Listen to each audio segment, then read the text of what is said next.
You are watching Leicester Till I Die TV.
Watch us on YouTube. Listen on your favourite podcast platform. Or ask your smart speaker To play the podcast Leicester Till I Die. Right, Chris. All right, good evening, good night, good morning, good afternoon, goodbye, good day. Hello, welcome along. How are you? This is LTID TV from Leicester Till I Die. We are live on Facebook, Twitter, and of course YouTube. Thank you for joining us and watching. Do join in the comments, but keep it clean and respectable, like we do as presenters. If you're listening on the podcast, thank you so very, very much as well. Really do appreciate that for lending me your ears, whether that is on YouTube, whether that is on Spotify, Google, Apple iTunes, Podcast Addict, or Uncle Tom Cobley and all. Just find us and thank you for listening to us. And we are all over the place. As you can see, our social medias down there. Either search LTID TV or Leicester Till I Die TV will come up as one of them. You can't get away from us. And we're definitely on this one. Did you know we're on Twitter too? Connect with us there and get involved. We are LTID TV. You can find us, or at Leicester TID, whichever you prefer. Yes, it's a sad day. This is my first championship proper show. Last night, I'm going to say a big thank you to Rich Sports, Man United fan, for having me on his season preview for the Premier League. As much as it hurt, I was determined to go on. I'm clinging on to the last remnants of the Premier League by my fingernails. I'm literally slowly sliding down that hill, trying to fight my way back up, failing miserably and going down quickly as I can.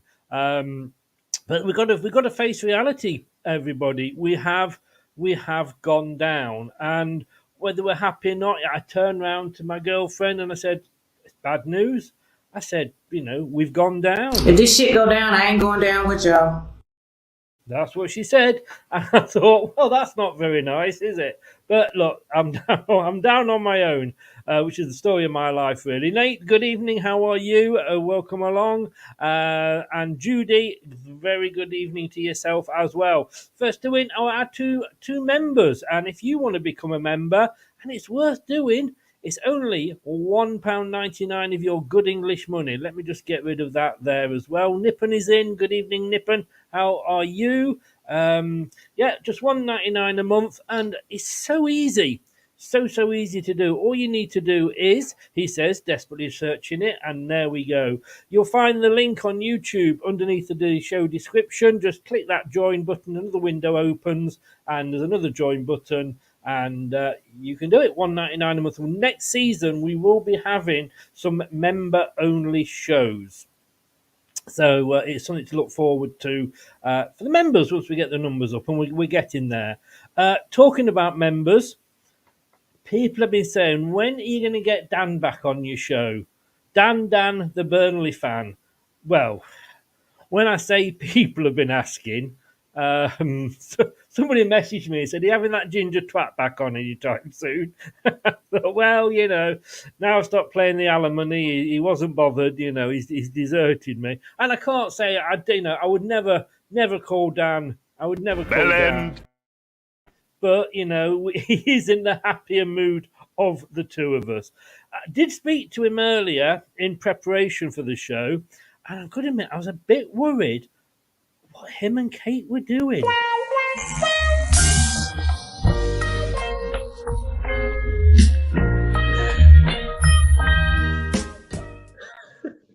What were you doing earlier? All I heard was you say, bloody hell, Kate, stop bumming me. It definitely wasn't that. She was bullying and she was nipping the back of my neck.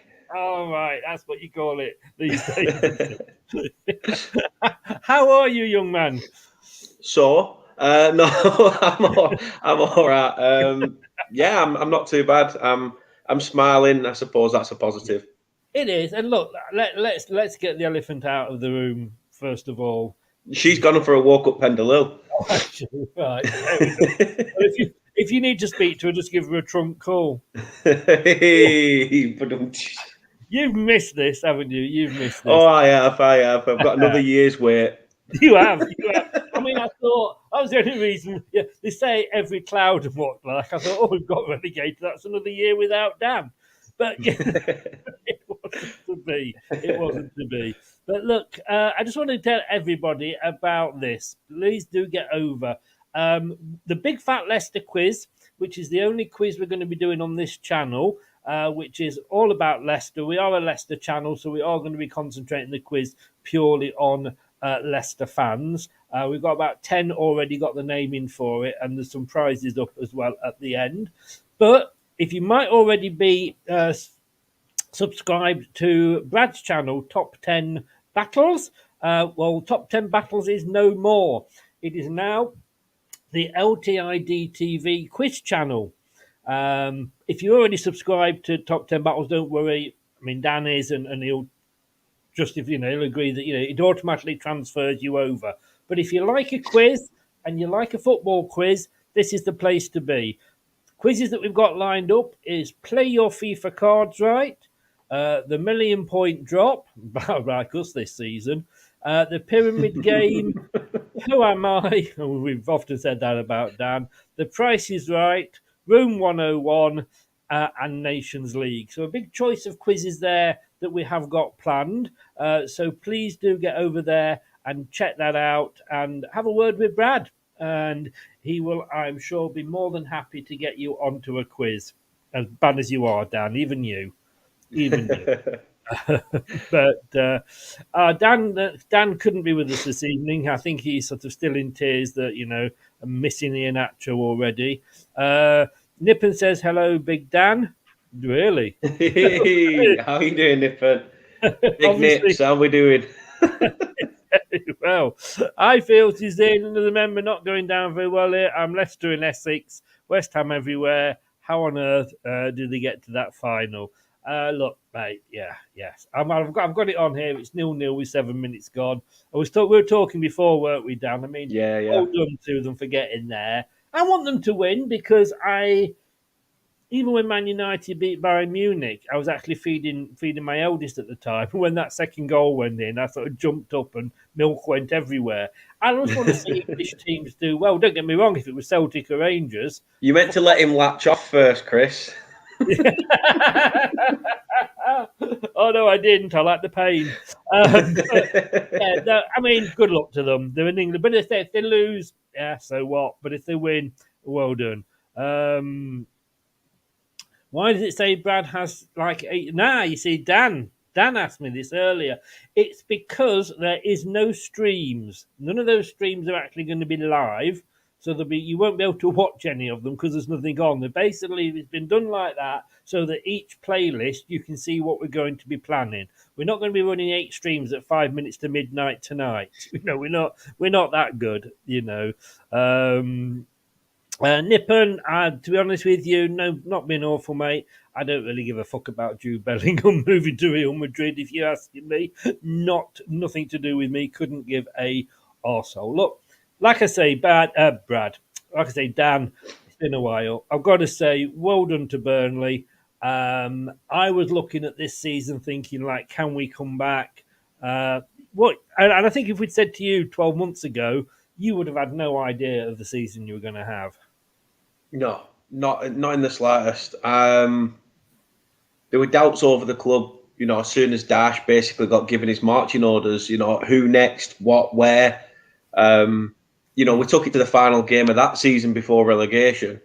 And then, we had all the questions of the hierarchy, whether they are capable. There's ridiculous amounts of debt on the club. Is it going to be relegation upon relegation? But what we have achieved in such a short space of time is remarkable. And I don't even think Vincent Kompany expected what's gone on over this last 12 months. No. And I don't think you've not... I don't think you'll do a Norwich or a Watford, and come up and straight back down again. I think he's built a good foundation there. I mean, I know joke with you about Kompany, but he will. I think even you would admit he will eventually move on to a bigger club, and that's no disrespect. I don't think he will just yet, but he's done a great job there, and you seem to be able to get rid of all the deadwood, bring some new team, and he put his ideas across. And it's just, I'm looking here.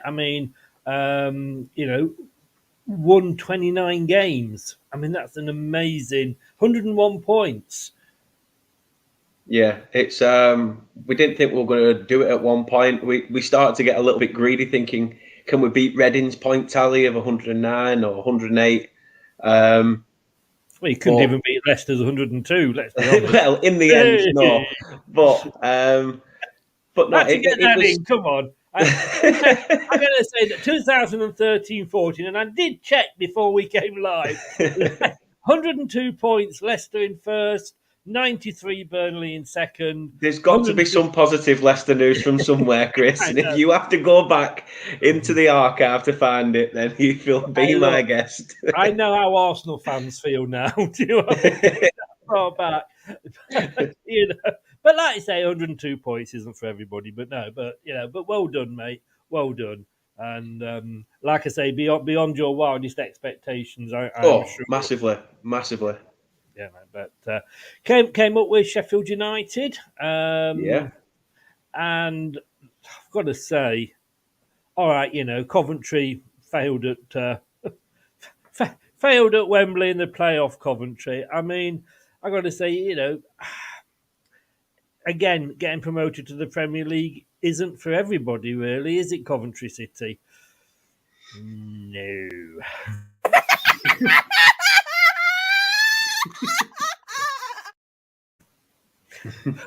At least we'll have a proper derby next season, the M69 derby, not this shit thing with the trees, But look, Luton Town, absolutely brilliant. We said earlier, didn't we? I can remember Filbert Street when we used to have to go through people's houses to get into that ground. I just love these smaller teams having a go at it. Like Brentford that have come up. I'm so pleased Brighton are in the European places, but Luton Town, it really even eclipsed our story, if you like, because they were in that top division. Wasn't Premier League obviously then, but they're in the top division, all the way down out the Football League and all the way back up again. Yeah, it is a really remarkable story. I think it's Pele Ruddock that plays for them, has been with them since the League Two days, and is now going to be a Premier League footballer with them. You don't usually see that, especially when a club does so well. These players come and go, but for him to still be there for the achievements that Luton have done, and it's a big, massive sort of up yours to Watford as well, who chop and change their manager. Brought Rob Edwards in, who obviously is, Watford being a rivalry of Luton as well. For Luton to then go, all right, well, we'll have him. And enjoy the Championship. We're going up to the Prem with him. It's a massive FU to them, which it's funny to see because obviously Watford's merry-go-round is something else. But remarkable achievement by Luton. We've seen it with Blackpool. They took it to the final day. They nearly stayed up. Huddersfield stayed up for a season. These teams that have done pretty well. Let's not rule Luton out. No. Highfield says he's got a long sleeve version of the shirt I'm wearing. I didn't know whether to wear white or blue. I've got both versions. I thought, look, we've been relegated. Let's put white on because we did surrender our Premier League seat. You've got Elliott, and it is funny, and I'm sure you're the same with Burnley shirts, that you associate each shirt with a particular player. And Highfields has got this one with Matt Elliott on the back. I tell you what, mate, you must be bloody knackered carrying him around for all these years. Thank you. I am. Oh, Maybe we dear. could live without the wisecracks. You missed this, don't you? Know? I have missed this. I have missed it. But no, I associate it with Matt Elliott as well. But look, let's have a look. What we are here. We're not here to talk about you not getting the same number of points as Leicester. We're here to talk about the Championship because, like I say, you were obviously there. You've played, in fairness, most clubs. There's obviously 6 you haven't, but I want to start, if you don't mind, with looking at the 3 that have come down. How surprised are you at any of those 3 that have come down, or aren't you surprised? I am surprised at Leicester. I think that we've got to put that out there now, and I'm not just saying that because this is a Leicester channel. You've had those highs that many a club can only dream of, can only dream of achieving. But to have such a meteoric rise and then such a drastic fall, it's not like it's been gradually like dropping down the numbers season in. You've had that regular 5th spot. Yours. Pretty much you could have put Leicester in there straight away. End of the season, beginning of the season. Sorry, because it was just your spot. But it just that was a massive shock. I thought that the Great Escape 2 was going to happen, but typical Scousers luck, shall we say? Leeds... No. What you mean is typical Scouser cheating bastards. Yeah. It's not. Well, there is that. Yeah. Beat around the bush about it. They cheated their way to Premier League safety. Sorry, James, if you're in, but it's true.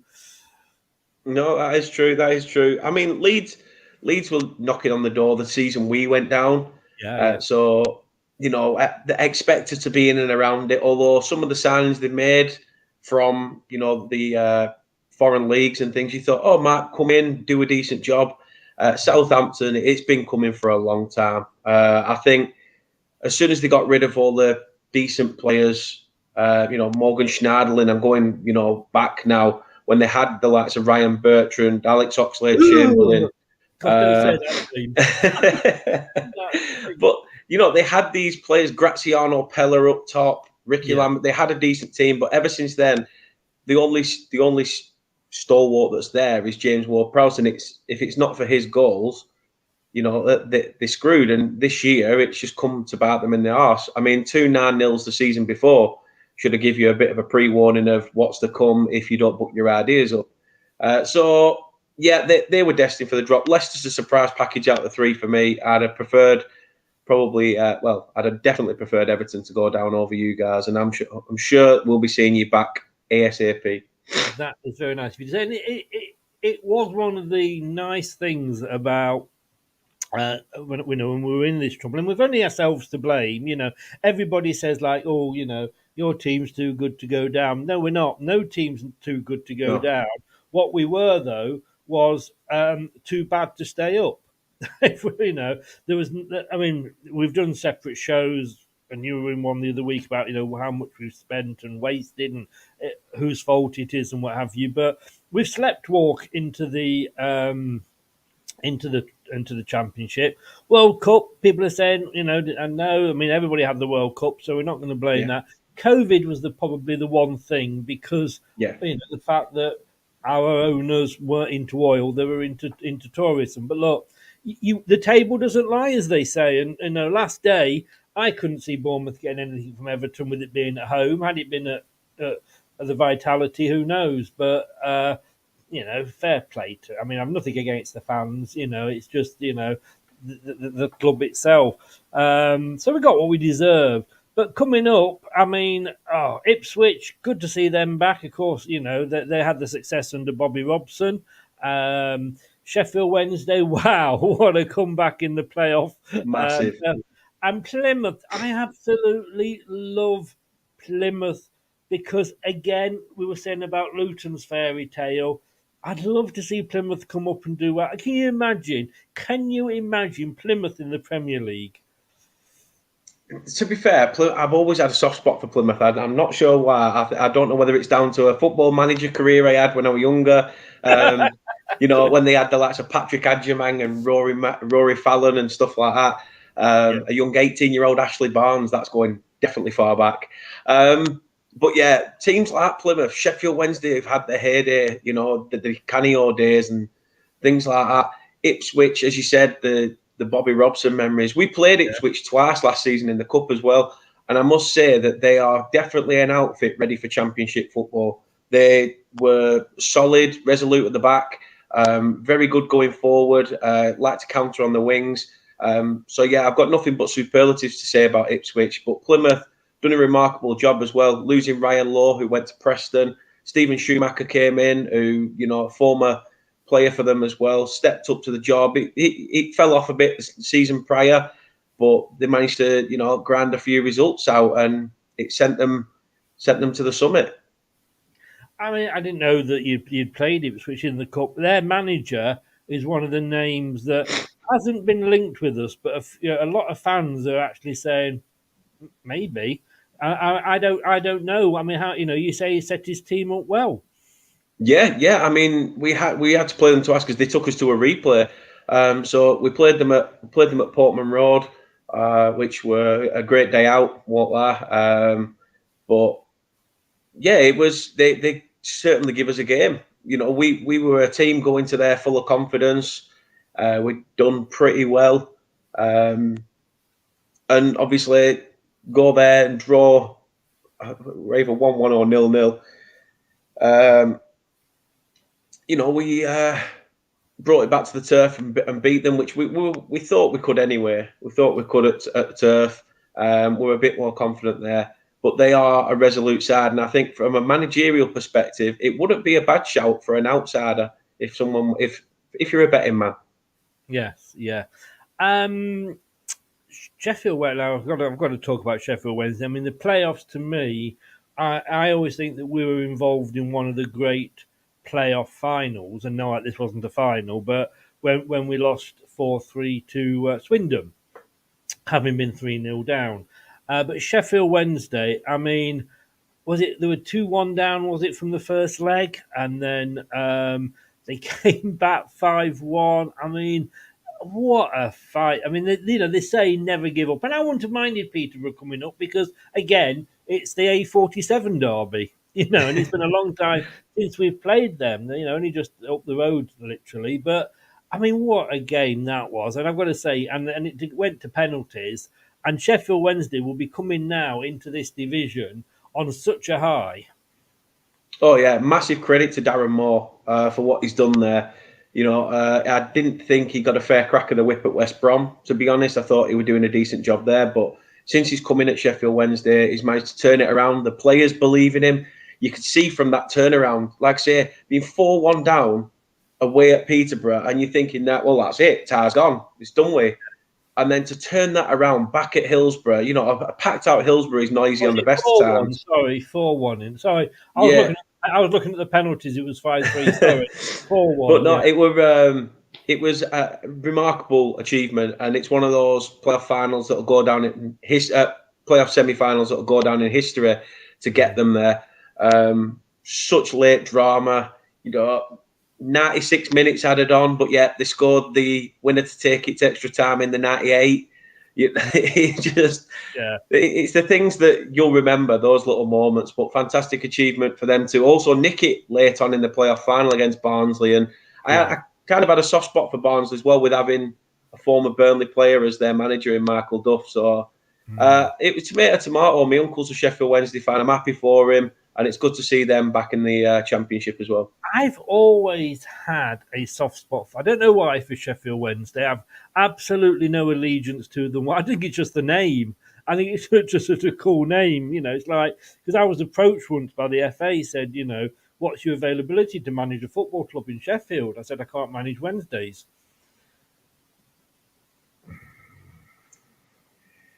When I said it, I missed this.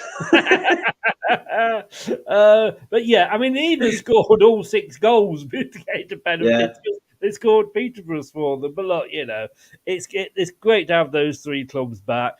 Scott, I didn't know what he meant, but I've worked it out now. Hello all, hope you're well. Oh dear God, DNA's back on the channel.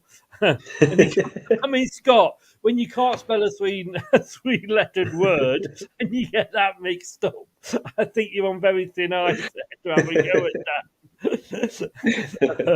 How is your DNA anyway? Not sure. But I've got to say, we are going to be going around some new grounds next season. One person who won't be with us is Gurinder. You know what? I'm Premier League. I am elite. I am proper elite. No. I am Gurinder. Oh, we are. We are elite now. Elite. I don't know if you heard that on the radio. Yeah. And I got to say thanks to the guys at Talk Sport for sending me a copy of it through and allowing me to use it. That will last us all season, I'm sure, all season. Right, well, let's have a look. I mean, obviously, when we've got to talk betting, and whenever we talk betting, we have to really say, please, it's not the answer to everything. And as it says there, when the fun stops, stop. Gambleaware.co.uk is where you can go if you need any advice on gambling. I don't do it because it's so easy to lose money and so hard to get it back. But that's why we always have to legally put that up anyway if we put in odds up.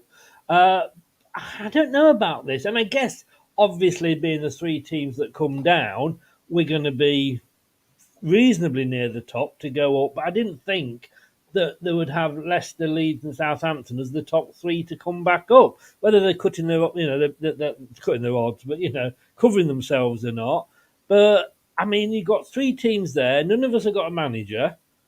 It's a fire sale in every club, and yet they've got us there as the favourite 3 to go up. I don't agree with that. Do you? No, I think it sort of disrespects the achievements of the other teams, from last season. I mean, look at Borough. They had a meteoric rise from, staring relegation in the face to Carrick coming in and obviously, spearheading them up the table. They looked like they were going to steal Sheffield United's spot, no pun intended. But, they did. They were close to. I think they narrowed the gap down to about 4 points. But Sheffield United started doing it. Norwich, we expected teams like Norwich and Watford to just bounce back, up and down like a yo-yo. But, I think it is a little bit unfair on the team still in there. But I think the other teams around there would want that. It's like writers off at your own peril. Yeah. I mean, I don't like being favourites. I can remember when we won our second League Cup under Martin O'Neill. We were playing Tranmere. We were in the top flight. They were in the Championship, and we were favourites. And I hated it because we are the underdogs at Leicester. You know what I mean? We're not elite. We are the underdogs. As Ant says there, what to expect is pure disappointment. Good evening, Ant. Always look on the bright side of life. Do. Plymouth, even Plymouth, who were the outside, so they're only 33-1. But I'm surprised that they are where they are, to be honest with you, because they didn't say walk it, but they finished very strong in League One. They did, and we see a lot of teams that have a promotion sometimes ride that wave, ride that luck, and it ends up back-to-back promotions. Or, at least a successful campaign. Who's to say that that's not going to happen for them? That's what I mean. Write these teams off at your peril. But the Championship, for me, is so much better than the Premier League. I will say that now. Look, the competitive level of it, just everything. You look up them teams in there, it is going to be an absolute nightmare for points. You could not swing a cat either way to see who's going to win a game over 90 minutes. Well, can I just say, children, we do not recommend swinging cats. Can I just say the views expressed by Dan at Turf Moor House are not those. He's not representing Leicester Till I Die TV. Scott says, data say here, you are having trouble. You are having trouble time. How much have you been drinking, Scott? Data say it. And then he went, tried to correct himself and said, data say it again. Third time lucky, dare I say it. Well, look, if you want a date, I mean, we're gonna have to launch this channel, aren't we? This. We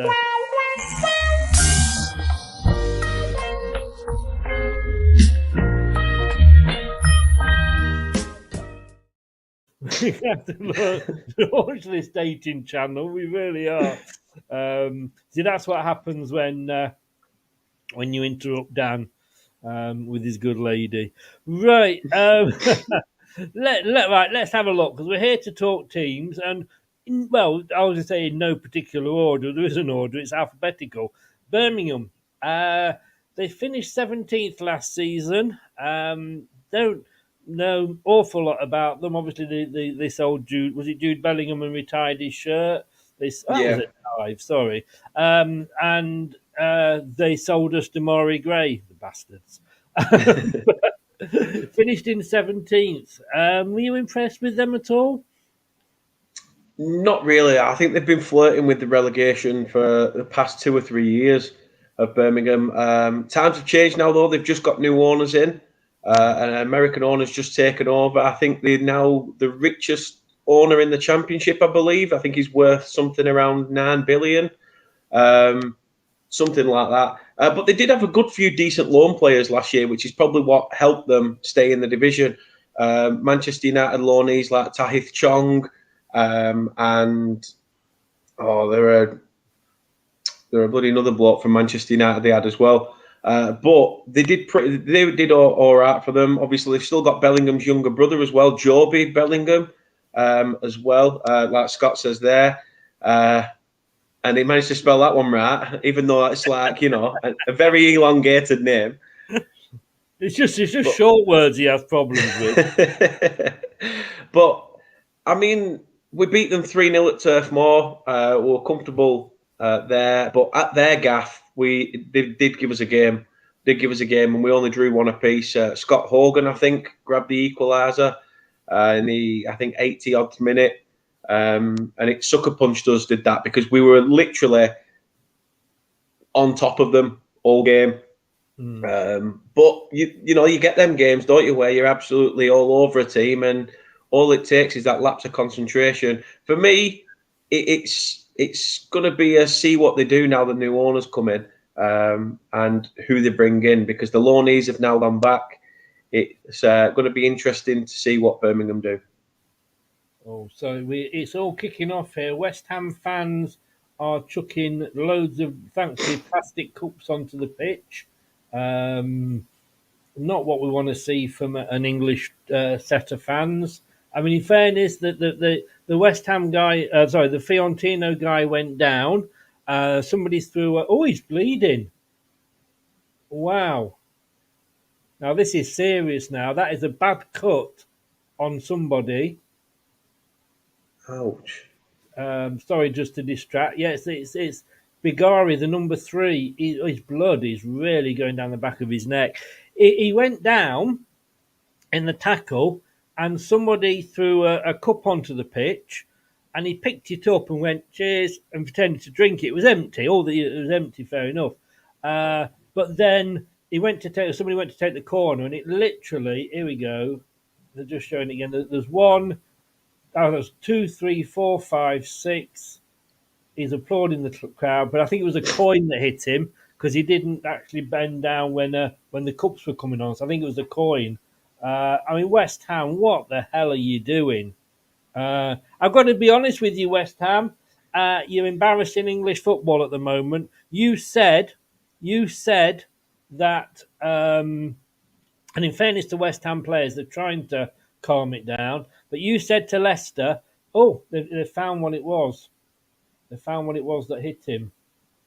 And he's given it to the UEFA official, the referee. But you said to the Leicester fans, West Ham fans, you said say hello to Millwall. Well, when you play like that, you are no better than Millwall. You really Correct. are not. You're a skid mark on the underpants of English football. Yeah, there's Sorry, no need for that in football. no. No need for that in football whatsoever. With blood. Relegate West Ham and swap whoever finished 18th. I love this. I mean, the Fiorentina got matching bandages, purple bandages to go with their outfit. That's cool. No, I've still said Everton should go down. Sorry to go off on one there, but I just think I can't believe what I'm No, seeing. It's their first final in 42 years, for God. And yes, every club has idiots, we know, but they're going. I mean, the thing is, do they not know that they can't be seen on camera? that's what I mean. It's stupid, absolutely stupid, and it's not the majority; it's the minority. But it's It the is. minority that ruin it for the majority, and that's what. It's like you say, it doesn't just give West Ham fans a bad name, but it gives the English football fans Still a bad throwing, name. still throwing So things. I mean, the female referee was in that corner, and she ran away from the goal from the corner flag because she didn't want to be hit. I kind of hope Fiorentina score now, but you watch. You'll qualify for Europe next season and will be banned. But sorry, anyway, I do apologise, Doug, but that's live news as it happens. Breaking news here on LTID TV. We've got to talk about them, but unfortunately, it's alphabetical, and thank God it is because we're going to get them out of the way first of all. And I've got to say, with Birmingham, which I was about to say just before it all kicked off, no pun intended. When you look at 17th, you think, bloody hell, they had a bad season. But it isn't because 22, 23, and 24 are bad in the championship because there's 4 more teams. But look, I covered, I think it was last season, I covered the derby between Burnley and Blackburn. Was it the one at Turf Moor I covered? Yeah. Went to Yeah, it, yeah. yeah. And I have to be honest with you, I mean, Blackburn, I think, who were in the playoffs at that point, was so disappointing. I think you really gave them a footballing lesson that day. Oh, we did. Certainly. I mean, they might as well have sent somebody back down the M65 to bring another football because they weren't seeing much of it. They might as well have got someone to bring their own. We kept Ben Brereton Diaz, the fake Chilean git. He's play. I don't understand why John Dalton hasn't changed his philosophy. He'd been scoring goals, playing up front, and then all of a sudden he's put him out on the wing. I didn't understand his thinking, but end of the day, I don't have to worry about them and what they do.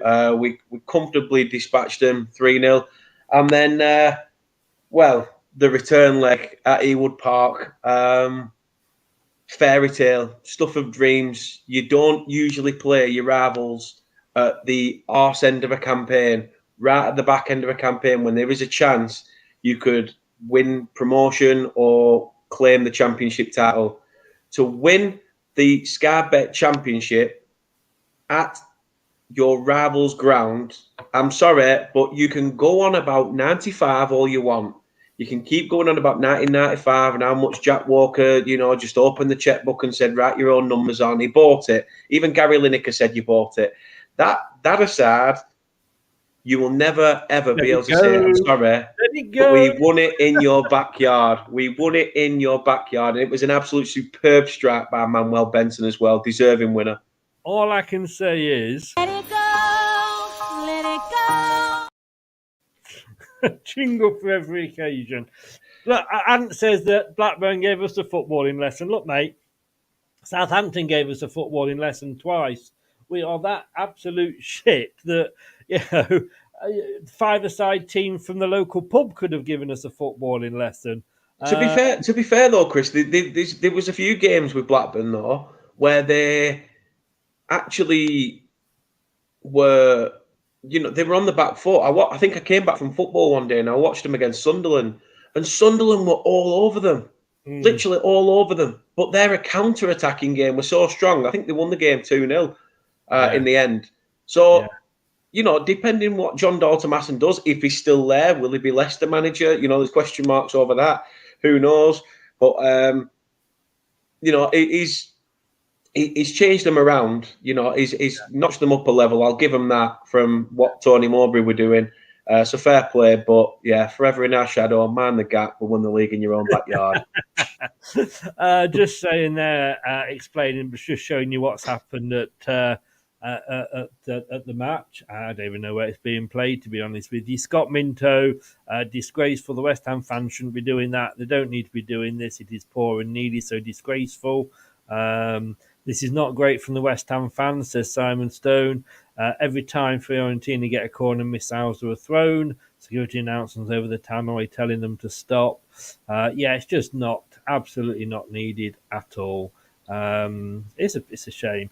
Look, I looked at that and I thought, how is this team in the playoffs? I've got to be honest with you. I was so, and I jokingly, I used to work for Blackburn Rovers, and it was great because I lived in Burnley, so it was an absolute.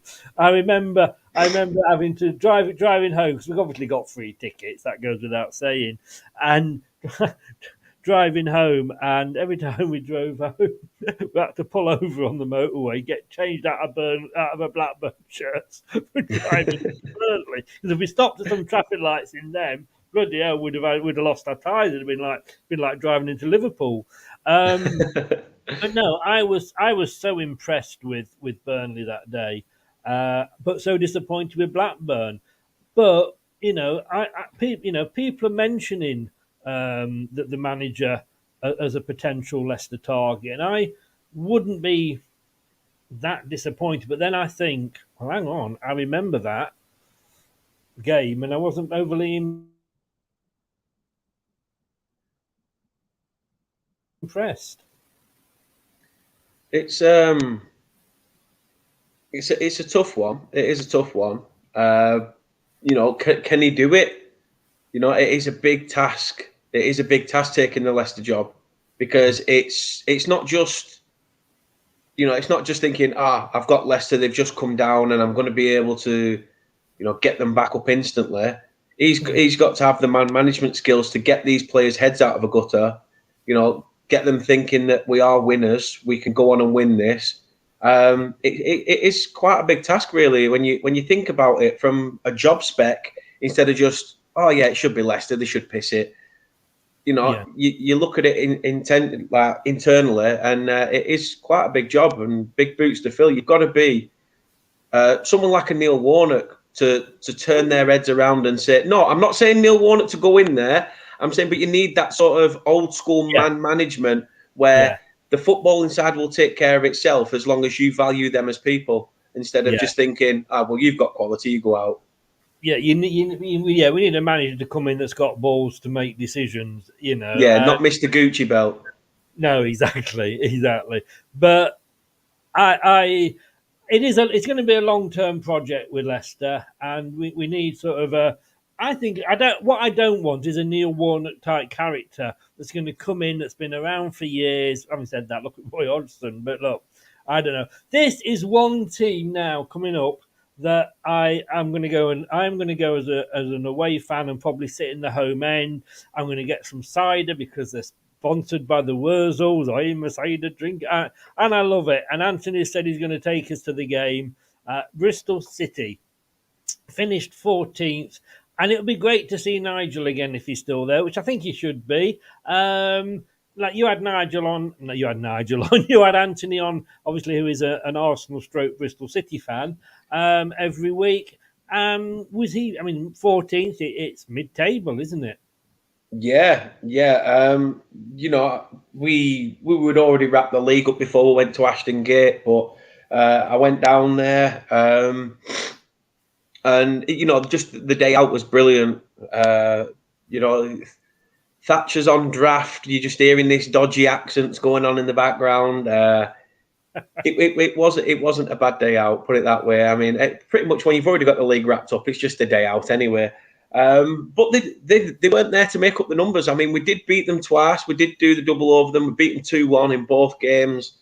But they did put up a fight. Obviously, like you said, Nigel Pearson's there. Whether he's going to be there throughout this season. A lot of Bristol City fans that I've spoken to have said that they'd like to see a bit of a change at managerial level.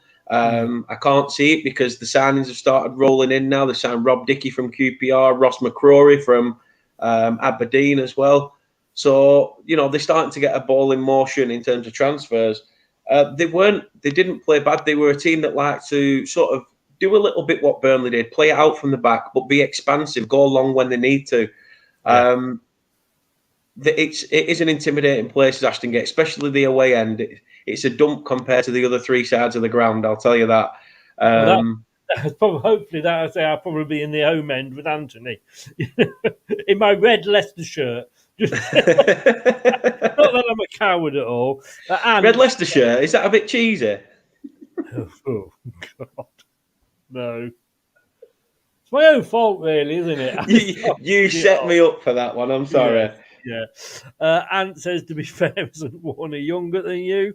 Anthony. All I'm going to say, keep that up, mate. Shit is about to go down. Just be careful, Ant. How can they want to change a manager when they have God as manager? I didn't know that Sean Dyche, because Sean Dyche and, of course, Ant, I don't know if you know this, but they are... Wow. He's got a soft spot for Sean Dyche.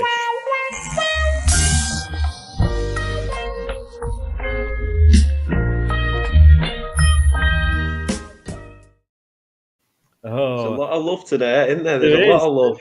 Yes, some of it we don't want to see, though. Cardiff, 21st. Just looking here, stayed up by the skin of... Well, this didn't stay up by the skin of the teeth. That's being unfair. There was 5 points at the end of the day. They won 2 of their last 5 games, but they only won 13, and they lost 23. I would imagine they're not going to worry the bookies too much next season. No. I think if anything, Cardiff may be one of the teams to drop next year. They've been under numerous transfer embargoes. They can't really sign anyone. Whether the manager stays or not is also another question.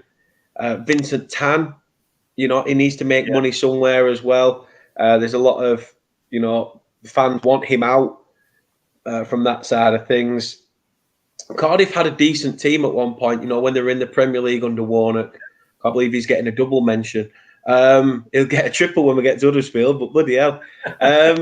At least you've not mentioned Ollie yet. Well, no, that's true. And he's, when they were in the Prem, he did a decent job with them. They had some decent players, but they've not managed to keep a hold of them. All these players have left, right, and centre. They can see the troubles going on internally, so they're just like, right, well, when my contract's up, I'm off. And because they're under that embargo, they can only, promote from youth, and it's been a really big struggle. Next year, I think it will bite them in the backsides. But right, Cardiff is a one to watch. Potentially could be the whipping boys next year. Well, that means they'll beat Leicester. Boris says, are all away tickets the same price in the Championship, or are there any cheap places to go to? No, that's been a bugbear, to be fair. Obviously, I know in the Premier League it's 30 and that's your cap. Yeah. But with the Championship, we tried to put a thing to teams that we'll charge you 25 quid if you charge our fans 25 quid at yours. Yeah. And you could tell who hadn't when it came to the ticket prices coming out. So whoever didn't stick to the bargain, I think it was, Bristol City was one of them. I think it was 35 quid. But, it's people need to think about fans. It is that even though the Championship is very competitive, these are people that are still going out every day, to earn that money. They're having to work 3 or 4 hours just to get enough to buy that ticket. Yeah. So, It's madness. It is absolute madness, but Fiorentina has got the ball in the net, but I think it's offside, so still 0-0. Yeah, I mean, that is the problem, because as a team, you could, you can try and look after your own fans, but when they are travelling away, I just think the price. One good thing that the Premier League have done, to be honest with you, is the price cap. Yeah. Now, I'm a little bit mixed feelings about this next team, and we're into the seas, so you know where we're coming from. M69 Derby, to me, and we've not played them for ages, and I think because when I was in Burnley, funnily enough, and worked at Simon Jersey, I worked with a guy that was up at Altham Business Park, and they.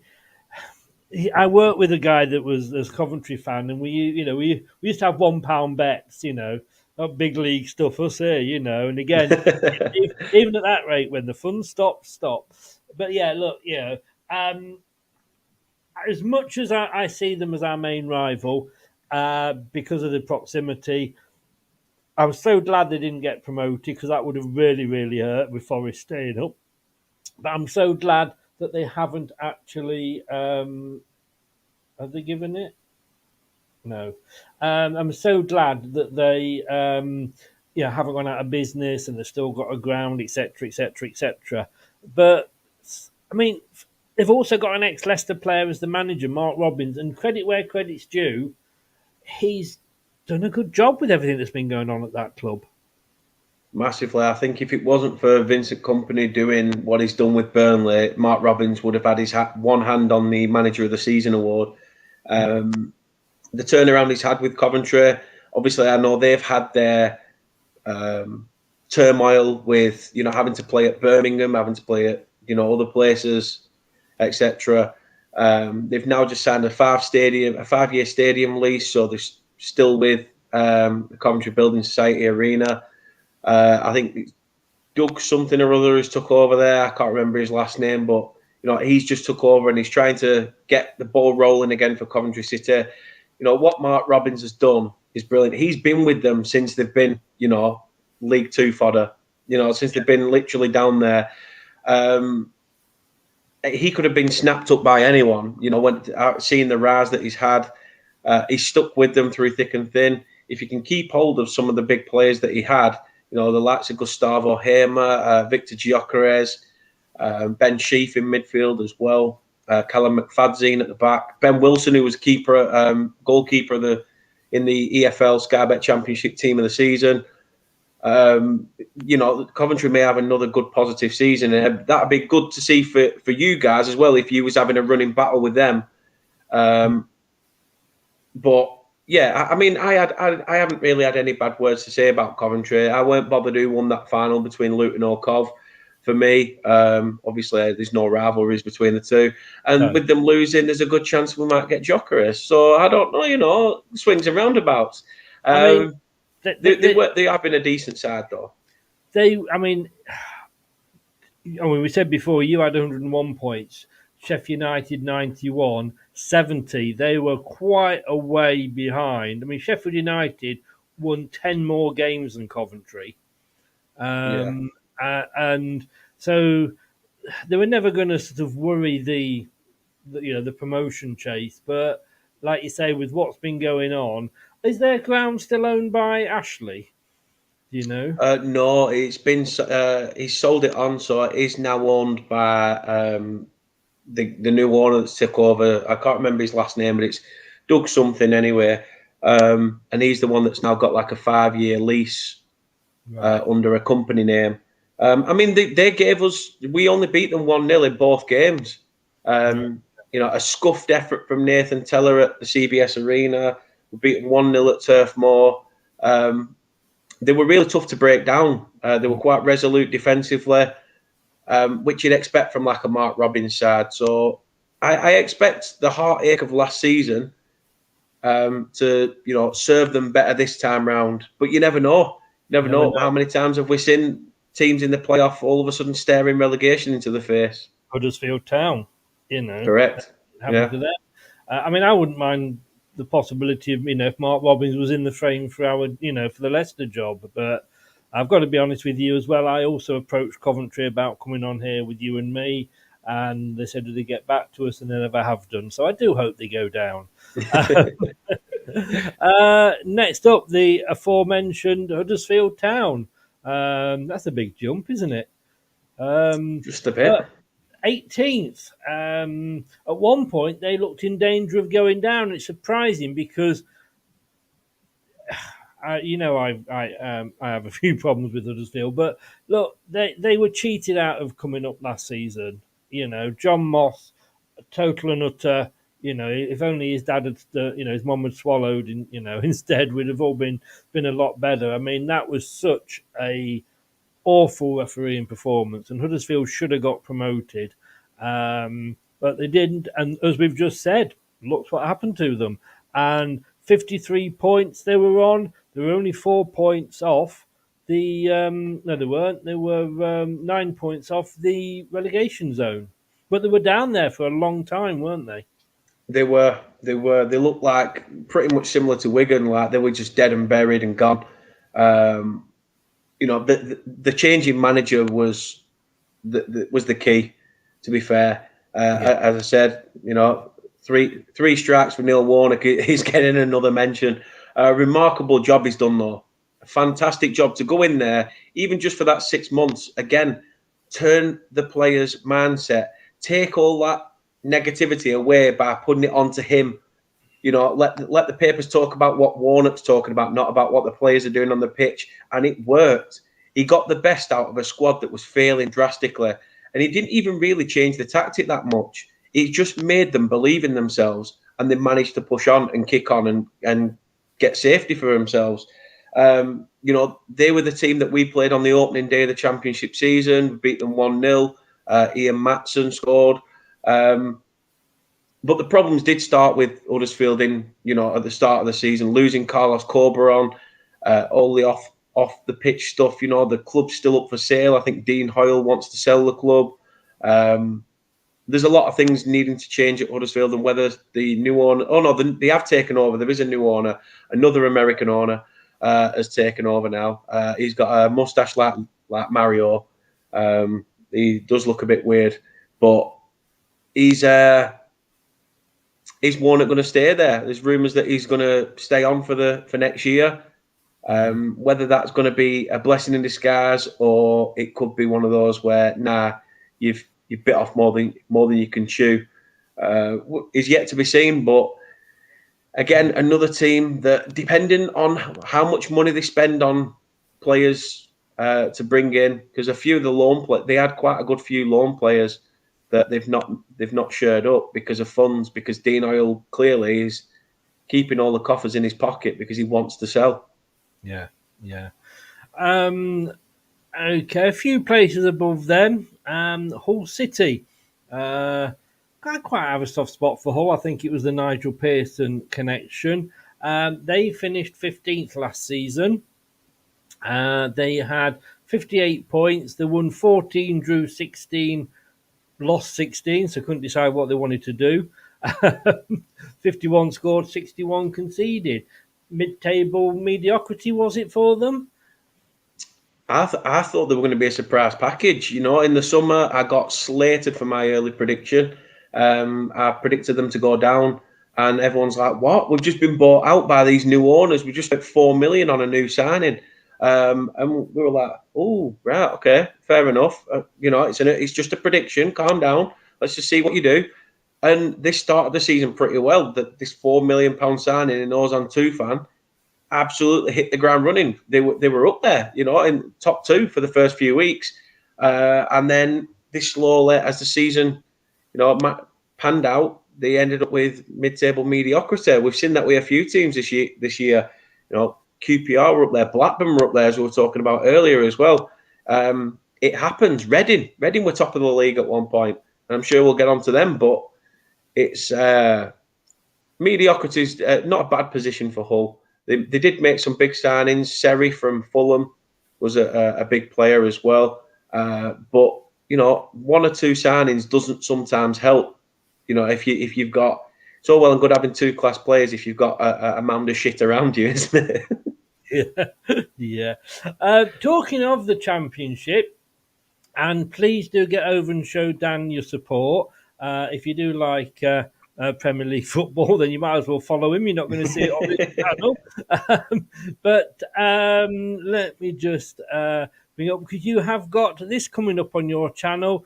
Tell us where you are, what it is, and how people can find you. Yeah, so obviously as you can see there, we are going to be doing a Championship prediction. That will be on Friday at 9 o'clock. So join us. Oh, sorry, 8, not 9. 8 o'clock on Friday. So as you can see, you follow us. 9 o'clock if you haven't put your clocks back. You can check us out, Turf Morehouse TV, as it says just under my name, just there. Please do go check it out. I've done a Premier League prediction as well, and it'll be interesting to see what happens. Honestly, it's so last season, the Premier League. so last year. Last year. It's overrated in my opinion. Oh dear. But yeah, do get over there, and Dan, he'll no doubt be popping on here again. He is one of the mods on this channel, so his link is in the description below on YouTube as well. Again, a surprise package, but in the way change manager, and they weren't far off. At one point, they looked like outsiders for automatic. Yeah, I think they were everybody's shout for promotion through the playoffs as well with Borough, because of what Carrick has done. Again, similar to Company and Mark Robbins is another manager. Him and Mark Robbins would have had to and fro with that manager of the season if it wasn't for Company. Borough have done a remarkable job to get from looking dead and buried when under Chris Wilder to being able to turn into a well-oiled machine. Chuba Akpom comes in, he starts banging them in. Callum Archer as well from Aston Villa that they loaned. He was remarkable as well. Ryan Giles on the far side, he's been providing quite a few assists. Borough have done really well to achieve where they've achieved. And I think if they look back over the season, yes, as a whole, it's disappointment. They didn't go up through the playoffs. But to be from where they've come from and to look at that table and say, all right, we're finished fourth. You're finishing fourth. If you'd have said from where they were at the time to say you're finishing fourth, you're not going to win the playoffs, but you'll be there. You'd have gone, right, okay, anywhere but here. So it's not all doom and gloom. And Wilder that bad? Because I remember him at Sheffield United. He took them up and he kept them up. Yeah, I mean, it just wasn't working. Whatever Chris Wilder were doing wasn't working. The season before it was. The season after it weren't. I don't know whether we were trying something new and just hoping that it was all going to come to fruition, but it just wasn't. It weren't working. The players that he had at his disposal, he did make some astute signings, some very astute signings, but it just wasn't to be under his tenure. And I don't know what Carrick's done to change it, especially in his first managerial job, but it'll be a test of his pedigree to see what he can do with a full season under his belt. I mean, again, Carrick, as many managers have, has been linked with Leicester, but I think for me it's too soon. He's not done anything to prove himself at all. The one team that for once I would have liked to have seen gone up, only because it means we wouldn't have had to play them, Millwall. Everybody's second favourite team. Apparently the Millwall are very much fans of West Ham, because I think some of Millwall's fans have gone over with West Ham today. 8th last season. That's not bad, really, is it? Just outside the playoffs. 1 point behind Blackburn. 19-1, so they won more than they lost, because they lost 16. Won 2 of the last 5. Did they impress you this season? Yeah, they did. They did. Good job that they're doing there as well. I just think it would have been good to see them in the playoffs. I think they were in the playoffs the season previous. But there was a lot of teams trying for that late push. I think teams from around 13th in the division upwards were all still within a chance of getting into the playoff pack. And obviously, there is a big mound of teams that can only miss out when there's, 2 at a push places that were really guaranteed that you could, that were open. The other 2 were pretty much nailed on. But yeah, a good achievement for them, 8th. And again, I reckon they'll be there and thereabouts next season. The thing is with Millwall, you know what you're going to get. You're going to get grit, determination, die with blood on the shirt. They will literally pull you from pillar to post and try and, crafty cockneys. There's a reason why they call crafty cockneys and stuff. And, you went to the Lions' Den. A lot worse than that. Well, yeah, but you went to the Lions' Den, you expect a few scrapes. And, Millwall, I expect them to be up in that top half, potentially. Yeah. Surprise that this team didn't bounce straight back up, because it's what they seem to like doing, going up and down like a bride's knickers on a wedding night. Norwich City. I hate to say this, that obviously they sacked Dean Smith when they were sat in 5th in the playoffs, and look, they finished 13th and not in the playoffs. Oh dear. What do you make of Norwich? Because technically it looks like sacked Dean Smith and got worse. Yeah, I mean, David Wagner came in, and the first game in charge, it looked like, wow, like where's this? Norwich fans were thinking, where's this team been all season? They got a cracking opening result in David Wagner's first game, and after that, they just capitulated again. It was almost like a new manager bounce and back to normality. The thing is, sometimes a refresh is needed with a good summer, and I think that's what David Wagner's trying to do. Timu Puki's gone now. I think that was a player that they heavily relied on, really, in terms of his goal threat. Josh Sargent, the little ginger Afro kid from America, he's been utilised out on the wing when he's a striker. Maybe he's going to get more of a chance up top. I know I'll be keeping an eye on Norwich's results with Ashley Barnes going there now. Being a club legend for Burnley, I'll be keeping an eye on seeing what he does there. But yeah, and Norwich seems to be on a rebuild. The Norwich fans aren't happy about the rebuild either, because some of the players they're bringing in are experienced, shall we say.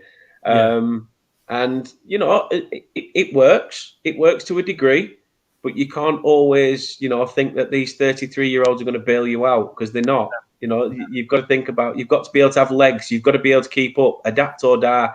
It's the same with the Premier League. Game to play if you haven't got legs, to be honest with you. No, definitely not. Definitely not. Maybe we could live without the wisecracks. Definitely. One thing you know with Norwich is they're never going to cook the books, are they? Well, I don't believe it. Big Ant is in, the Bristol City man. Just talking about you earlier, Anthony. I'm just awaiting my invite to come and watch the game with you at Ashton Gate when the Foxes come in and attack the Robins. But he says, "Big up, Dan." You'd be surprised if you know what I knew from earlier. It was big and it was up, Dan. Haven't seen it for a while. Oh dear. I hope you're well, Anthony. Looking forward to that, Anthony. If we can get that arranged, I don't know how easy it is to get from sort of Bournemouth to Bristol, but it's not the end. It's not probably as close as going to Leicester, to be honest with you. One of my favourite teams, I'm going to be honest with you, because I've got to say, when I lived in Burnley and Leicester were in the Championship, I liked going to Preston because not only did they have the, at that time, they had the history museum, the football history museum, but they only ever charged £1 for kids. It was always great with having 4. It was a very cheap. Girls, do you want to get to the football? No, you go and it's only £1. But yeah, and of course they had Paul Gallagher, the best penalty taker we ever had, and a very, very nice wife as well. It has to be said. I did interview her once. They're great for charity. But yeah, I like Preston, but it just feels like I remember they used to perennial playoff losers, and you just think, yeah, a bit like Palace in the Premier League, like. I was going to say Spurs are the Championship. You know, they bottle get any close to just a smidge away from success, and toys out the pram, bottles thrown, the whole shebang. They did it for numerous years. They'd be in that playoff hunt from the beginning till about 3 weeks from the end, and they'd somehow cock it up. It's strange how they'd done it, but I think, apart from one or two additions, they've had a very similar team for quite a few years. I mean, the likes of Ryan Ledson, Dan Johnson in midfield, Patrick Bauer at the back. And I think they brought in Freddie Woodman, young keeper from Newcastle. So it's a lot shorter trip than Burnley to Bristol, I can tell you that. But yeah, it was. The problem with Preston this year was their home form was, they couldn't buy a win for love nor money. Away from home, different animal. But at Deepdale, you want to make your home stadium your fortress. You make it hell for the opposition. But if you can't even put the ball in the back of the net this season, we wouldn't know. If you want to make other teams pay, you've got to be able to put the ball in the back of the net. I don't know whether maybe taking a few training sessions on the actual pitch might have done them any good, but 12th is a respectable position for where they've finished. I think they've just showed up a few more contracts. Robbie Brady used to play for us, signed a new 2-year deal. They're trying to get talks of bringing back. I think it's Tom Cannon and Alvaro. Some foreign bloke anyway who plays at the back, left wing back, I think. But yeah, Preston on the back of the shirt, isn't it? Or something or other. But 12th is a good position for Preston. I think their time will come at some point, but right now I can't see it. Not with. It sounds disrespectful, but not with Ryan Lowe in charge. Yeah. Anthony, I mean, as we were saying earlier, I've never been to Ashton Gate. Haven't been to the other one either, if I'm honest with you. But look, if it's a weekend, if we can park on your driveway, mate, because I don't know if you've got parking, because there's never any parking at the ground. Get us 2 tickets. We'll come and sit in the home end with you, and we'll have a good laugh and a few Thatchers, eh? And we'll sing Wurzel songs on the way. God help us. I'm going to play this, and I'm going to play this because Dan is in, and Dan has got a little connection with this, and I'm going to say thank you for this, Dan. Leicester Till I Die podcasts on the Apple iTunes, Spotify, Google, Anchor, and all podcast platforms. Something is coming. Something big to this podcast. Hello, Chris. Well, what can I say? Big. Thank you for the artwork on that one, shall we say, Dan? Thank you very much. Forgot about that. Again, another team that I don't have anything against. I quite like QPR. I know last time they were in the Premier League was the season that they went down, the season we stayed up, and I think we put 5 past them in the last game. They finished 20th, so they were dallying with relegation, weren't they? Yeah. Again, I said it earlier with the likes of, Hull. QPR was on a very good run, a very good successful run, and they look like playoff hopefuls. They were up there challenging to even second spot at one point before Borough, and then they just dropped off, miraculously dropped off as soon as the World Cup came about. I don't know what happened to QPR, but something died at that club, and it completely stunk it out. They ended up dropping off drastically, and to go from having such a high points total at one point to just not picking up points at all was absolute killer for them. I think losing, changing the manager twice this season as well wasn't great. 20th isn't a bad position for them. They've managed to stay up. But Gareth Haynes has gone in there, again, QPR beat us at Turf Moor. QPR beat us at Turf Moor this year. And, fair play to them. Because I can sit here and bitch and moan and say, oh, we got beat by the better team. Because we didn't. We got out Burnley, basically. We got dashballed. They did what Sean Dash used to do. They set up against a team that peppers you with efforts and shots left, right, and centre, and you nick the game. With just this bullshit long ball forward or something like that. And they did. They nicked the game 2-1. They came away with 3 points, which were massive at the time for their safety as well. I think it confirmed them staying up. Gareth Ainsworth is obviously QPR through and through as well. He's played there for many a year. Did a fantastic job at Wickham. He's definitely got a task on his hands with the teams that are in the Championship now to be in and amongst it. But again, like every other team's got, it's the start of a season. It's brand new. Never say never. Because they've been owned by some rich owners in the recent history, haven't they?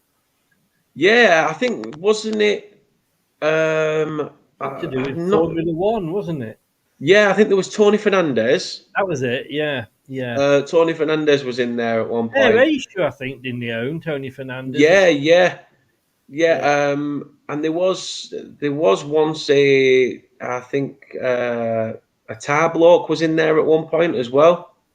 Yeah. I'm not sure. It's not Taksin Shinawatra, is it? I think that's the first Man City guy. I'm not sure, but yeah, and he kind of ended up in jail, didn't he? Yeah. But there was somebody in there that apparently is the chairman. Yeah, but I think Les Ferdinand's the man calling the shots in terms of what goes on from a. No, Tony Fernandez is still there. Tony Fernandez, Ruben Gunalgam, and Lakishiki Mittal. Well done, Chris. Just fish and chips for me, mate. Too slightly battered, please, love. Well, we know you like it battered from earlier. Rotherham. Now, this is the place. Whenever we talk Rotherham, we have to play this. You know what? I'm Premier League. I am elite. I am proper elite. No. I am Gurinder. Because we know Gurinder is not going to go to Rotherham United. She stated that very, very clearly. She was happy to go and watch us play Liverpool, but she did not want us to go and play Rotherham United. It's interesting because I've applied for a season ticket next year, so I might be able to go to Rotherham United. That'll be a day and a half. 19th, one place above QPR. I've got quite a little soft spot for these because Julian Watts, ex-player who used to do a fair bit on the channel, that's kind of his team. So finished 19th. Yeah, Matty Taylor's done a good job as gaffer there. Keeping them steady away. To be honest, I tipped them for relegation because they only got promoted last year. Yeah. So, to stay up is fantastic achievement for them. Obviously, what happens next, progression, who knows? But they were one of those that used dark arts in football. They time wasted massively. Heavily, to the point where, both games, it bit them in the arse though in the end. We got a winner in the 90+ summit minute. Absolute sucker punched them, but there wouldn't have been that many minutes added on if it wasn't for the time wasting by their keeper in particular. They are a team that like to use the dark arts and try and buy a bit of time for themselves. But let's not take anything away from them. They managed to stay up, doing what they're doing. Sometimes you've got to do the dirty stuff and, play hard to, work hard to play hard. And, I was just about to say that. Pretty much took the words out of my mouth. They just pull results out the bag when you least expect it. Yeah. I've got to say, don't don't know whether I'm reading too much in, but let me just say this. Coming up next on Leicester Till I Die TV. Yeah, it's not actually next as such, but early next week, I've got Rob Tanner on, who is the Leicester City correspondent for The Athletic. And no disrespect to any other journalists. He knows what he's talking about. He's been there from the local press and local rag and all the way through. And I did say that I wanted to come on and discuss possible managers with him. And he said, I can't do it this week. It's really busy and what have you. He said, we'll do it next week and we might know a little bit more news. So I don't know whether I'm putting 2 and 2 together, and I was never any good at maths and coming up with 4.5. Although if you listen to, I think it was all the transgender people or whatever it is, apparently that 2 and 2 can add up to 5 allegedly, because if you're adding it up to 4, that it's being unfair to some. I don't. I'm too old to understand it all, but yeah, that could be exciting. So he's coming on, joining us next week, Rob Tanner. Stoke City. What can I say about Stoke? We bought Sutar from them, who, to be honest with you, I was really, really impressed with. Why he was stopped being played by Dean Smith, I don't know. Maybe because we rediscovered Soyuncu hiding in the training centre at the back. John Terry went, who the hell's that guy? Why isn't he playing? I mean, it's bloody Belen that doesn't like him. I think there could be a penalty for West Ham here. Handball. Yes. Oh, yeah, it took his hand. It did take his hand, but I don't understand handball these days, to be honest with you. But yeah, and he very much reminds me of Harry Maguire and that sort of thing. But Stoke didn't win in the last 5, won 14, but lost 21 and finished, as you can see there, in 16th. What were your opinions of... he's always going over to the monitor, you know what that means? Oh, he's probably going to give it. Yeah. He's probably going to give it. On Stoke City? I mean, Stoke, I thought were going to be one of those clubs that when they did go down would bounce back up, and never have. They never really have. They've never managed to, motor and get going. They did have quite a lot of players on big money, though. I mean, you're talking Crouch, Matthew Everington, Rory Delat, Ricardo Fuller, Bojan, who they signed from Barcelona. These players that were on big money. But in the end, I think they've got rid of them now. They've got to try and change things up. Stoke's always been known as, a tough place to go. It's always been a tough place to go as the Bet365.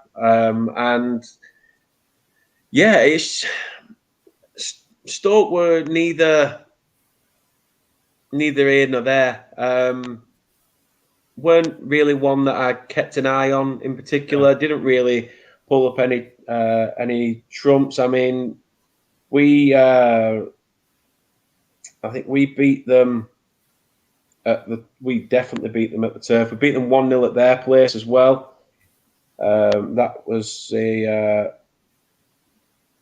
I'm not sure who scored. Josh Cullen scored for us, but yeah, they gave us a game at their place, at our place.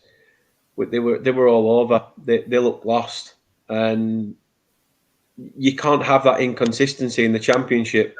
No. I mean, I'm just looking. There's a lot of ex-Premier League teams in there, isn't there? It is a penalty, by the way. So, I mean, you and Sheffield United were in there. You've got, top flight teams. Coventry haven't been for a while. Sunderland Rovers, West Brom will come on to Swansea, Watford. I mean, it's a tough division to get at, and that, means, with what you've achieved, makes it even more impressive, but it is tough to get out of there. It is, and you don't realise just how hard it is until you start watching a ball being kicked. This is one of those leagues where it's old school. I'm going to miss it. I'm excited to be back in the Premier League. Of course, you're back in one of the richest leagues in football. But give me winning the Championship, season in, season out, and playing that sort of football, no VAR, just straight in, etc. It's always a plus. And yeah, the Championship is very, very dangerous. It is. But then again, as I look, we went down to League One that one season. Leeds couldn't get out of it. They took ages to get out of it, as did Nottingham Forest, as and did Southampton. Yeah, and we did it at the first attempt. But 1-0 West Ham, I've got to say, I don't want them to win it after what the fans were doing. I'm sorry, but simple as that. After Stoke, we've got Sunderland, who it would be nice to see them back up there. Obviously didn't do well in the playoffs. They've got a young owner, haven't they, if I'm not mistaken? Yeah, they have, yeah. Yeah, they have. Again, they're a team that we drew 0-0 with them at Turf Moor. They really gave a good account of themselves. And it's quite funny that Blackburn get rid of Tony Mowbray because they think, now we need to change the way. We're not going anywhere under him. And yet Sunderland finish higher with, a playoff place. Yeah. And he's done really well, especially when he's had his main striker was out for a good bulk of the season, and he's had to try and bring in, players from elsewhere on loan. I think he signed Joe Geldart on loan from Leeds. But, I think they'll struggle next year. Again, they had United loanee Amad Diallo, who was absolutely tearing it up for them. Patrick Roberts out on the far side. He's not a loan player. He's there permanently, but he was too good for League One when they had him as well. They have got some decent players in there, decent young players as well. Dan Neal, Luke Onan, who's been there for a while. It's the one that stands out for me is when we played them at the Stadium of Light. We were. I'll never forget that day. We've gone to the stadium. We've been playing really well. You're 2-0 down at half time, and you're just thinking, this performance is shite. This is nothing compared to what we have played like all season. I even said to a mate, I've never wanted to leave a game early, but that Wetherspoons round the corner was really had my name all over it. But as I contemplated last decisions over a pucker pie, I got back to my seat and I saw us turn the game on its head. Aren't they? Fucker pies. Yes, they are. Yeah. They are indeed. So I had me nice chicken balty fucker pie, got myself back into the seat, and we turned the game on its head and won 4-2. Smashed me glasses, and it was a great day. It was a great day out in the end. Yeah, great day out in the end. Surprised you found your way home, to be honest with you. Luckily, Kate had brought me stick in a bag. Possible contenders next season? I reckon they'll miss out. Top half of the table, but just miss out because, depending on who they bring in. And obviously, there's still question marks over Mowbray yet, which I think is really shoddy with the job that he's managed to do with such a depleted, injured squad last season.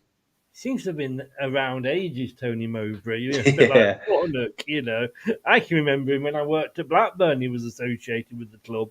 But I'm not going to ask you too much because obviously you've got your prediction show coming out on Friday, so I don't need to give too much away about that. Swansea, another manager that's been linked with us, and I don't want another Swansea manager, to be honest with you, because we've just had one, and look what he did. But 10th, 18 wins, 16 losses. They hadn't lost in the last 5 with 4 wins in those games. 10th, could they have been higher, do you think? They were languishing a little bit. And it's only the back end of the season where they started to put a few results together. And it's, got them up to mid-table. Again, I think not even last season, the season before, they were counting on the goals of Joel Pirro. He didn't really hit the Hearts until the second half of the season when he started turning up with a few. We signed Michael Obafemi from them on loan in the January window, and his deal's now become permanent with us upon promotion to the Prem. But he's Swansea had a late push, and they've managed to achieve 10th, which isn't too bad. And I suppose anything above Cardiff is better for them. Yes, yeah. Fiorentina just equalised. Yes, get in. I'm sorry, West Ham. I wanted you to win. I said at the start, didn't I? I wanted West Ham, but I just think their fans are just disgraceful and they don't deserve it. Wynn Street is a brilliant night out in Swansea, says Boris. He knows. He knows. Does Boris? He knows. I've never been to Cardiff or Swansea. I've never done any of the Welsh games, and it's one thing that bugs me. I've wanted to do one for a while. I do know a reason though why you have never done a Welsh game.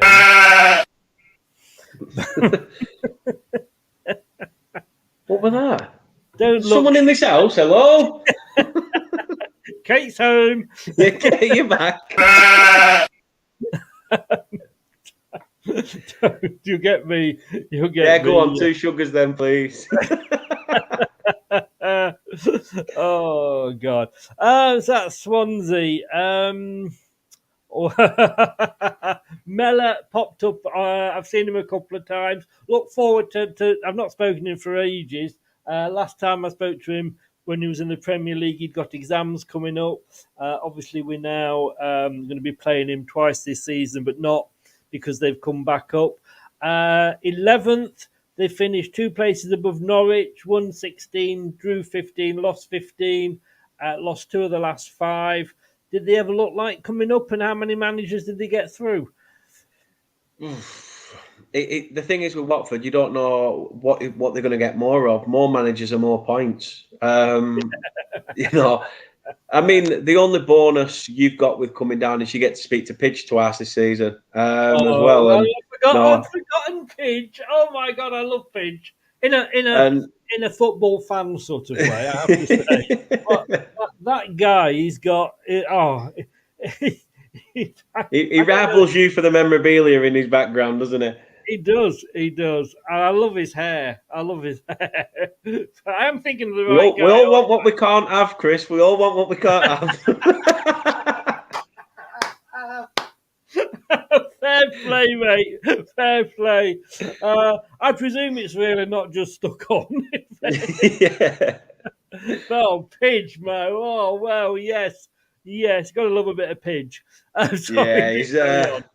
No, I'm just saying that Watford, again, a very hit and miss team this year. Vicarage Road's been their saviour. Managing to keep hold of players like Ismail Assar is big.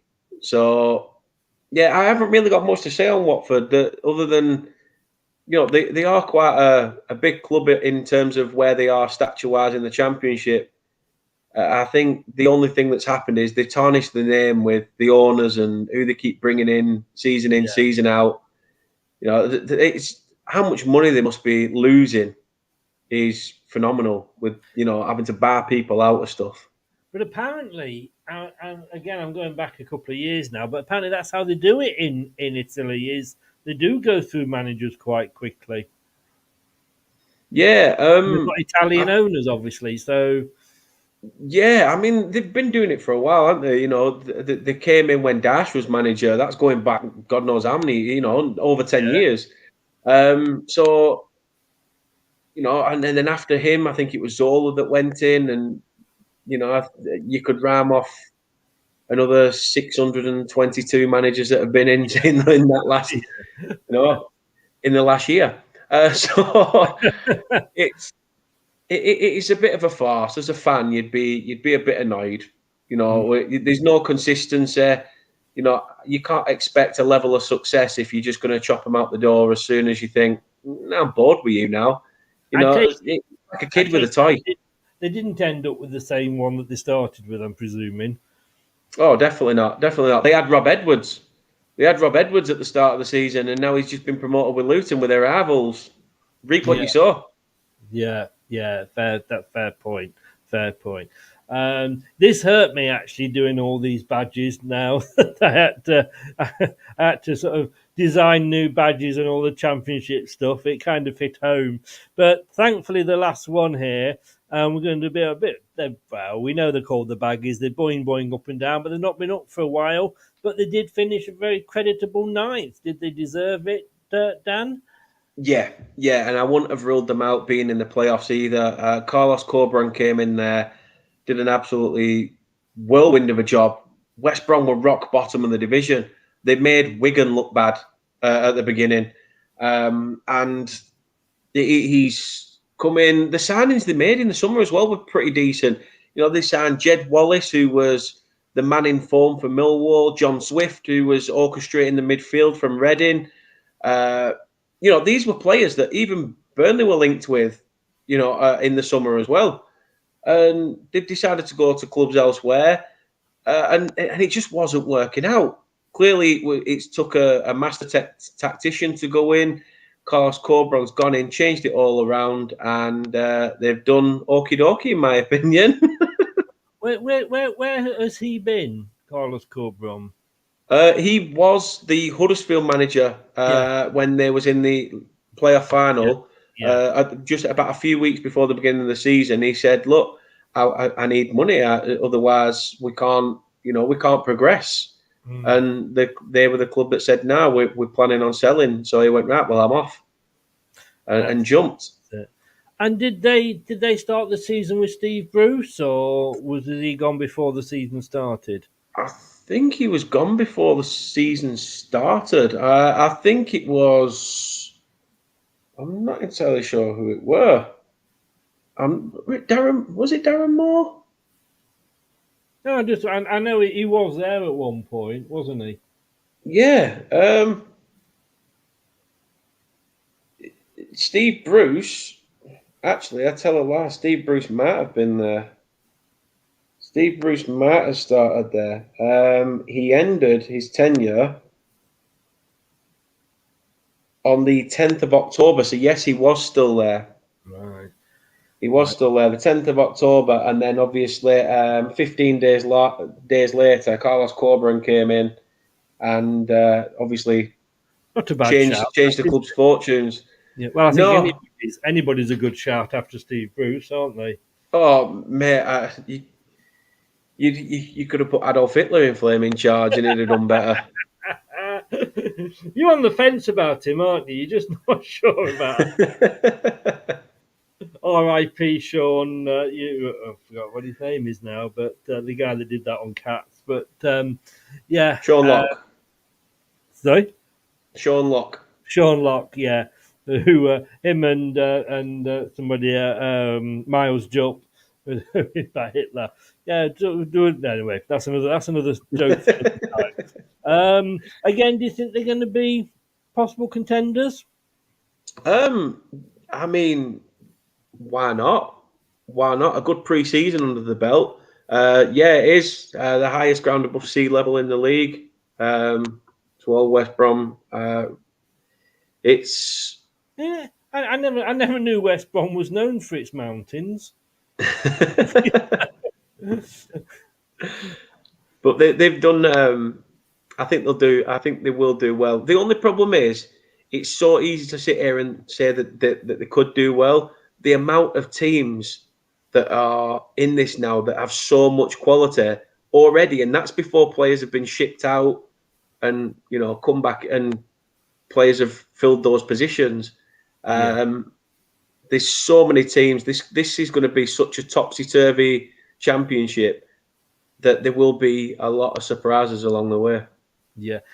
Just quickly to mention the three teams that went down: Wigan, Blackpool and Reading. A double relegation for Reading because they also got knocked out of the Women's Premier League and could be looking at going part-time. So, I mean, were you surprised at the 3 that went down? I mean, I'm looking at it. I'm guessing Wigan were pretty much down there for quite a while, weren't they? Wigan have been dross, absolute dross. Surprisingly as well, because the season before when they came up from League One, they absolutely tore League One up. You know, nobody could catch them. Their striker was banging form. He was scoring for fun. Come up to the Championship, and the gulf in class between League One and Championship must have just been way too much for them. They couldn't keep up with the demand. And it's not just that, but off the pitch as well, Wigan players aren't being paid. The stadium, there's loads of drama going on with the stadium as well. Again, they had an ownership takeover, which it's gone sour, and now they're on about being sold again. It's, you know, is this fit and proper test actually fit and proper? Yeah, Whelan used to have them, didn't they? Yeah, Dave Whelan weren't too bad. You know, he had a lot of success with, you know, Roberto Martinez, and you know, they had some good days in the Premier League. Ami Azaki up front, one season wonder. Hugo Rodallega, Emerson Boyce. You know, they had some decent players.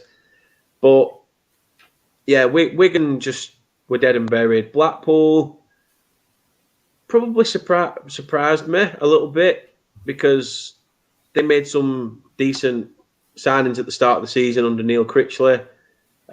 Charlie Patino, who had a lot of potential coming in on loan from Arsenal, thought he would do pretty well for them.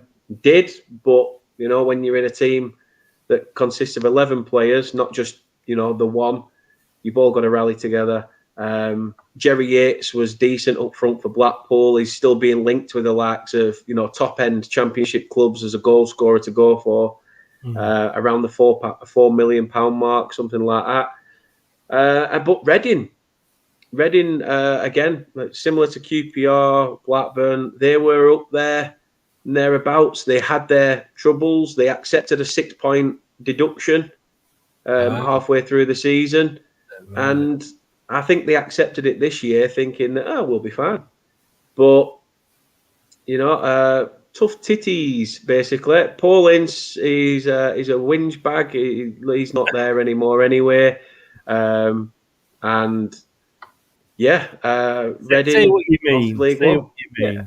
Well, I've never really liked Paul Ince anyway, and it's not to do with him once being Blackburn manager. I just think he thinks so highly of himself, but yet every club he's been at, he's managed to turn them even more, from shit to absolute shite. Oh my God! How did West Ham not score there? Just very quickly, Burnley, Banker Dave, whatever he's called. What's he doing? Nipping on to This Morning Britain. Was it this morning or this morning? I think it was. Sorry, from Blackpool. What the hell? I thought he was a banker and a TV salesman or something. Yeah, well, he, like I say, he started out selling vans, but he's got his little segment now on This Morning, and he's. You know, he does do a local Banker Dave. There's a film on Netflix about it as well. It's actually pretty decent. Most of it's filmed in Burnley as well. So it's something I reckon you should watch, Chris, you know, because you'll be like, I used to do that. Yeah. I know where that is. And I used to pee up that wall. Well, I thought you're too young to remember the haunts that I used to go to. They don't exist anymore. But just look, I mean, just going to go back and as we always say, I've got to say it again because we put it up. Gambleaware.co.uk. If you do have any problems, money's not the answer, and when the fun stops, stop. I can't believe that, you know, the worst team to win the Premier League, to win the Championship. God, get out of the habit of that. Is only 33-1. And you have got your show coming up on Turf Moorhouse TV Friday at 8:00, and in your predictions for the Championship, I'm gonna try and tune in for that one. But do you see it finishing anything like that without giving too much away? As I said, the Championship, it's such an underrated league. I am massively, I can sit here and say that, you know what, yes, we're in the Premier League, brilliant, fantastic, amazing. And yeah, it is good because you're having that success. You win a trophy, you know, everyone's jumping around. But I would say, give me the championship any day. I loved it. Absolutely loved it. And I think I would still love it, even if we were, you know, we've been that team. We've all been that team where you've languished, you've had that mediocrity. But the championship always seems to throw up so many twists and turns. You know, one moment can change it. You're absolutely bossing a game. You're 1-0 up.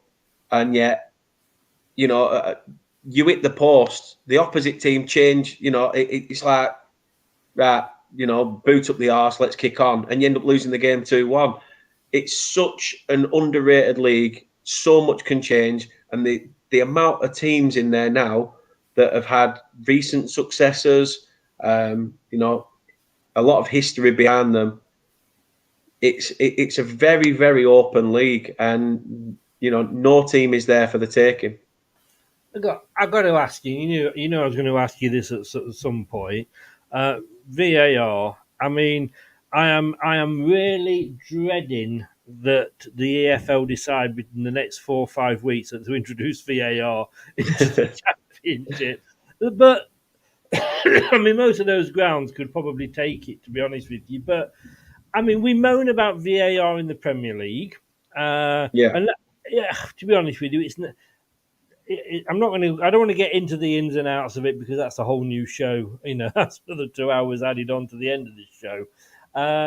But I think, to be honest with you, over the season, it's probably a bit like just referees. You win some, you lose some. You know, when it goes for you, we don't. You know, we loved VAR when Ben Chilwell's toenail was offside in the FA Cup, but you've not had it. Do you? Is it better that you've not had it? Have you missed it, or do you thinking, God, I wish we got it because that was a goal? There's been a few dubious decisions in the Championship. Don't get me wrong. I mean, there was one game I think against QPR where we scored from a free kick that I even said during the watch along should not have been a free kick for us. If anything, you know, it should have just been left to play on or drop ball, just play it back to the keeper. But you know, it was nice to just see the game played on human error. You know, if it's not going to get given, it's not going to get. The reason we have a referee is to try and pick out them points.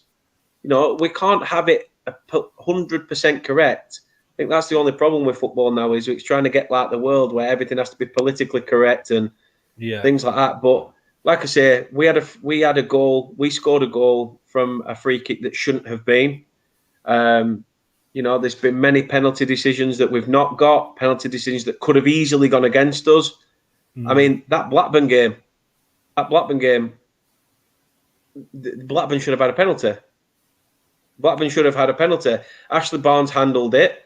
I mean, you know, it's even better now that that was the game at Ewood Park. We won the league. The penalty wasn't given. You know, it's Ashley Barnes' final hurrah by handballing it and Not's gone against him. But, mate, you will enjoy the Championship so much more because as soon as that ball hits the back of the net, the referee will either put his arm out and say, that's it, goal. And that's it. There's no going back.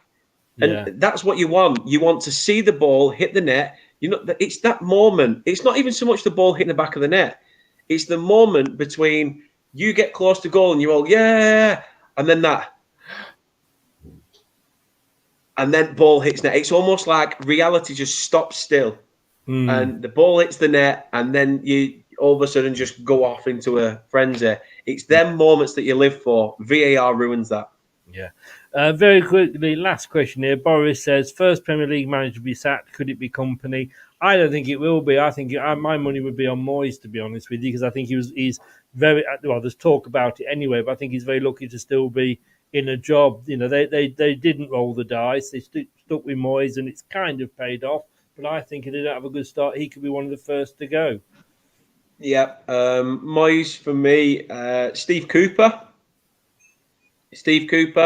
And Gary O'Neill at Bournemouth. You know, if it doesn't work out straight away, then, you know, it could be curtains. It could be. It could be. Look, Turf Morehouse TV. That's you. It is. Tell us all.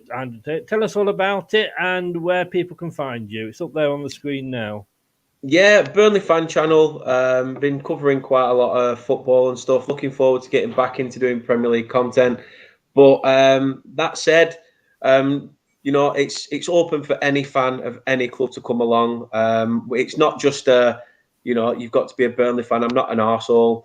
It's open for anyone. Well, maybe you're not. Maybe you're not an arsehole. I mean, that might be being a bit unfair, but definitely. No, but we literally, like I say, everyone that comes on there, we are a little family, a little community, and I love it when people engage. So please come on over, check us out. I'll be here showing my support to Chris and cheering Leicester on throughout the season as well. So good luck to you guys. Hopefully Burnley-born Harvey Barnes will still hopefully rip it up for you in the Championship. Who knows? He won't be. I think he'll be probably wearing the black and white stripes of a certain northeast team. But I think you'll stay up. I don't think you're going to come straight back down. I said that at the start of the show. And well done on a great season last season. And look forward. I don't think it will happen, but look forward in 12 months to maybe playing you and arguing about VAR again. Who knows? Who knows? We could get each other in the cup yet. We could. Dan, it's been a pleasure, sir. Allegedly, I've got to say that. It says it here on my cue card. It says, thanks, guest, and say it's been a pleasure. And the link to your channel is in the description below. And I thank you as always. Even though I stopped playing the alimony, thanks for sticking with us. Mate, it's good to be back. Thanks for having me. Thanks so much. Allegedly. It's nice to see you again, if only for the this morning joke that we can't tell on air. 100%. Thanks very much. Cheers, pal. Take care, everyone. Say hello to Kate. Is she I home? will do. She just has come back. Yeah. So. Well, all I will say is.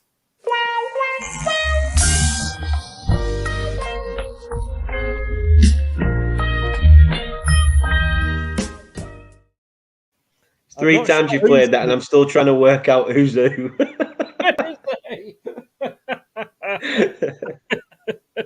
I'm not going anywhere. According to saying anything, but according to Kate, flash my name. Anyway. Thanks very much, mate. Give my best to Kate and the kids. All the best. Will do. Cheers, pal. Thanks for having me. Bye-bye. Thanks so much to Dan. It was great to have him back. Again, it says that on the card here, so I've got to say that. But no, it has been a pleasure. It's reality, isn't it? The teams we're talking about are the teams we're going to be playing next season. And I think West Ham have just scored in the 89th minute. I think David Moyes has gone red-faced and looks like he's about to have an orgasm. We're going to be back. I'm not sure when, to be honest with you. We have got some shows coming up. We'll be doing, like I say, Rob Tanner coming up early next week. We have got the Big Fat Leicester quiz. We are launching the new channel, so watch out for that as well. Thanks to everybody in the chat that has been involved. And like I say, if it wasn't for you, we'd just be sat here talking to ourselves. To be honest with you, it's the way we get more sense these days. And if you've been listening on your favourite podcast platform, whatever that is, thank you so very, very much. Don't forget, subscribe to the channel. It does help, but also like the video. That helps as well.